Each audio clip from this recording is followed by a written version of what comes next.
काका हमें अभी आपरो नाम सुनाओ। फुल्लू फुल्लू नाम है। अभी आप कौन हो? मेघवाल कितला हो? जोगी मड़ी इतने चिल्हार में कितो वक्त है बैठो? 25 साल 25 साल थे बैठो। हाज़र साईं। हलो हमें आवाज केड़ो मसलो आवी तो असांजो मसलो ई जे पाणे असांजो डुकु को तो जुड़े जी ए पैसा जो ऐसे जांच पड़ताल है हमें गरीबाना जुड़े को था जमींदार जो वो लेन अगे कोठे बंगला ठाए बैठा है वना बोतल की ठहरेरी पियाड़े ने वडेरा वडेरा ना ले आने ने वो आपरो कम कढाए गया असीं मिसकिन झलिया पिया अज 3 महीना थिया असां अटो को तो जुड़े असांजा 150 वोट हैं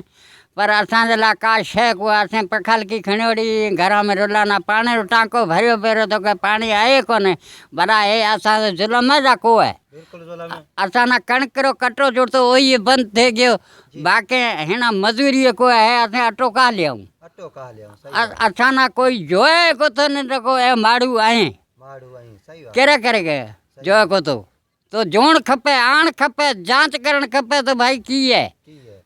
50 घर ना जोण ता खपे घट में घट जो है की है की अभी वो ख्याल को था करें मुंतल रुको बोतल बोतल बस वो पी न हुए ना पैसड़ा ना हुए जगह ठहराई बीठो है अस मिसकिन जो हुआ ना जोई को था उतारे में आई बेसे नालो असांजा शाहूकार असें आ जो असां गब्बो को तो जुड़े पेरा न पर जानती को था न वडेरा वडेरा जानती को था कोई असांजा कोई धनी को है न भाई करांगे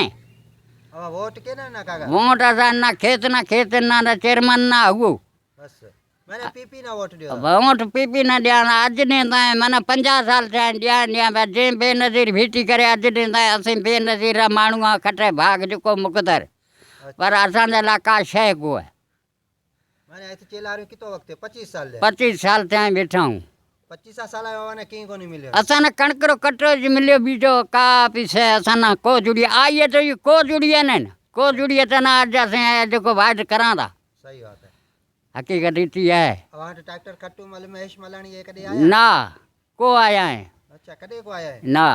वोट ले जाइंदा वोट ले जाए बिल्कुल ले जाए आप में आईदा वोटां ॾींहं में आईंदा वॾा उतां कम बीठा रहे उतां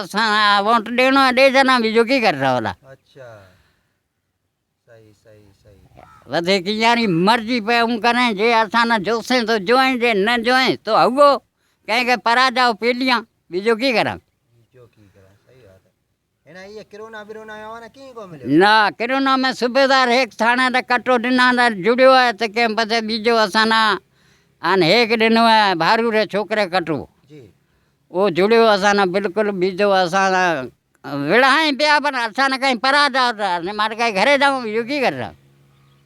मैंने हमें रोजी रोटी हो ये बंद थे गई मजदूरी बंद थे गई बंद थी गई ना है कोने ने बंद है न अच्छा उगरे करे ये बात है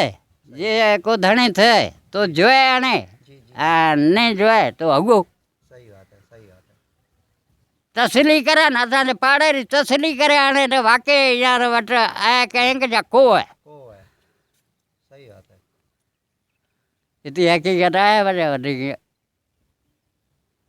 वडेरा री मर्जी